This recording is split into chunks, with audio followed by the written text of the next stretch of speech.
Ayan na, Tay.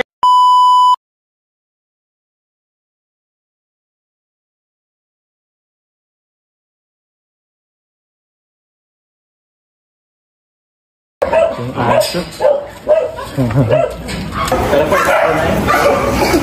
Ayan po. Tingnan niyo po.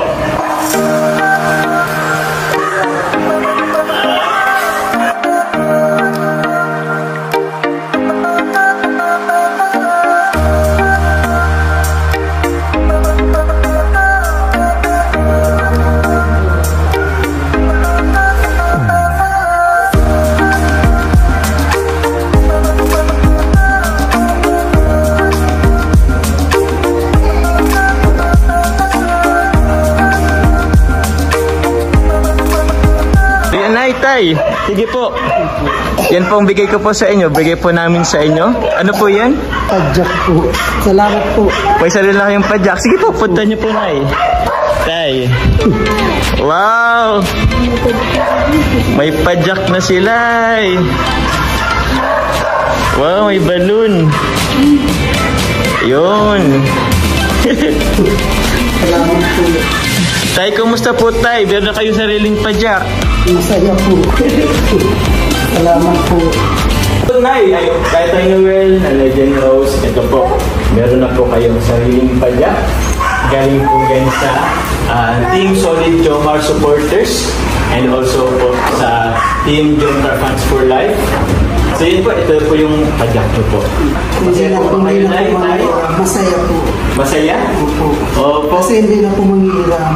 Hindi na kayo manghihiram. Tapos po Tay, pag may gagamitin na kayo paghatid sundot sa inyong mga anak. Opo. So bukod po dyan Tay, syempre meron po tayo dyan. Yan po, meron tayo dyan, ano, tawag niyan, isang sakong bigas. Opo. Tapos grocery. Opo. Salamat po. Tingnan niyo po ito Tay. Padjak for Tatay Noel. Opo. Galing po yun sa Solid Jomar supporters. Yun po, ano po masasabi niyo po Tay? Maraming salamat po. Meron na po padjak. Hindi na po manghihiram. Hindi na po manghihiram Tay. Ano? Kalingap, welcome back to my YouTube channel. Magandang araw po sa lahat. Samanda ko kayo ng mundo naroon ngayon. At syempre may galap shoutout kila Kuya Bal Santos Matubang, Ate Edna Vlogs at Kalingap Prab. At sa lahat po ng mga nasa landing pa, deputy at mga Kalingap Scouters, no? Mga Kalingap Ambassador pala. Ayan, nalimutan na. At syempre ang buong Karipa, no? May galap shoutout po sa lahat.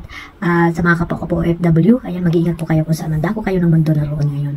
At ito nga guys, no, napanood nyo po yung clip video na nakuha ko po dito kay Kalingap Jomar na pinuntahan niya po yung mag-anak na wala pong padjak, no? At ayun nga guys, no, talagang masaya po yung pamilyang ito dahil po nandiyan po si Kalingap Jomar, ginamit po siya bilang instrumento ng ating Panginoon at syempre nandiyan ang mga sponsor na para tulungan po itong pamilya na ito na magkaroon po ng padjak. So ayun guys, malaking tulong po ito mga Kalingap kasi nga hindi na po sila manghihiram ng padjak no mga Kalingap at ayun, napaka ano nila no, tuwan-tuwa po yung pamilya. Lalo na siyempre si Kalingap Jomar kasi ay may isa na naman siyang natulungang pamilya na talaga namang kailangan po itong padjak na ito para pwede na rin pong ano to no, pang yung pamasada ba yun? Yan mga Kalingap no. At ayun guys, so sa mga malapitan ng mga Kalingap, pwede niya na yung gamitin para magkaroon naman ng dagdag na ano no, na income no. Hindi lamang na yung ano no, yung kanilang pangangalakal ba yun, nangangalakal ba ito mga Kalingap. Hindi lamang yun at makakadagdag yan sa kanilang pangangailangan sa araw-araw. So syempre nandiyan si Kalingap Jomar na pupuntahan din sila para magbigay ng ayuda no, mga grocery at kung ano-ano pa mga Kalingap. Bigas, ayan. Isang malaking tulong po si Kalingap Jomar doon no, sa kanilang lugar no, sa Naga pala yun mga Kalingap.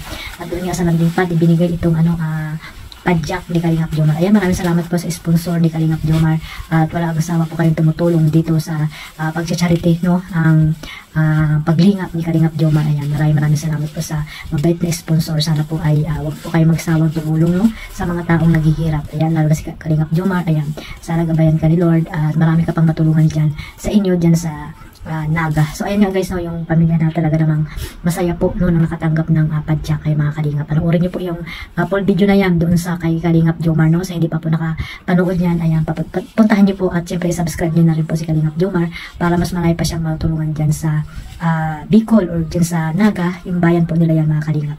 At ayun nga guys no, abangan po natin yung iba pang mga project na gagawin ni Kalingap Jomar. Meron na rin po ata siyang magkakaroon na rin siya ng pabahay dito kay Ate Macy. Ayan, abangan natin yung mga Kalingap no.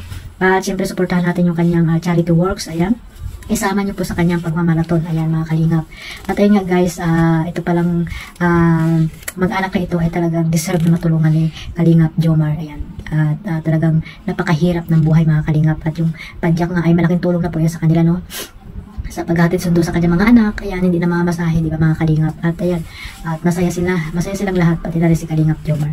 So ayan guys, supportahan lang po natin itong mga ginagawang charity works ni Kalingap Jomar. Ayan, isama niyo po sa pagmamaraton. At syempre yung supporters ng Jomcar, ayan, isama niyo po si Kalingap Jomar sa inyong pagmamaraton mga kalingap, no? At sa kanyang mga charity works, ayan, panoorin niyo po para mas marami pa siyang matutulungan po na nangailangan dyan sa Bicol region, especially po dyan sa Naga. So ayun guys, maraming salamat po sa suporta ninyo, at huwag niyo pong kalimutang suportahan si Kuya Bal Santos Matubang at Edna Vlogs at Kalingap Rab, at sa lahat po ng mga nagcha-charity po dyan sa Pilipinas mga kalingap, si Kalingap Edo, Kalingap Dan, ayan, Kuya Brox, Ruel of Malala, Kuya Awi, at sa lahat po ng mga charity vlogger po dyan. At sa mga key boys na talagang masisipag, no? Kalingap Edo pala, ayan, supportahan nyo rin po. At yun lang guys, maraming salamat po sa suporta sa aking YouTube channel, Kalingap Maymay, ayan. Sa mga OFW na talagang naandyan po lagi, no? Maraming salamat. At syempre, supportahan nyo rin po ang buong team Karipa. Na huwag nyo po supportahan yung mga hindi legit na reactor, ayan. Supportahan nyo po yung mga talagang reactionist na nasa team Kalingap lamang. So ayan guys, hanggang dyan lang po mga Kalingap. Mag-iingat po tayo lahat. One family, one Kalingap. God bless us all. Bye-bye.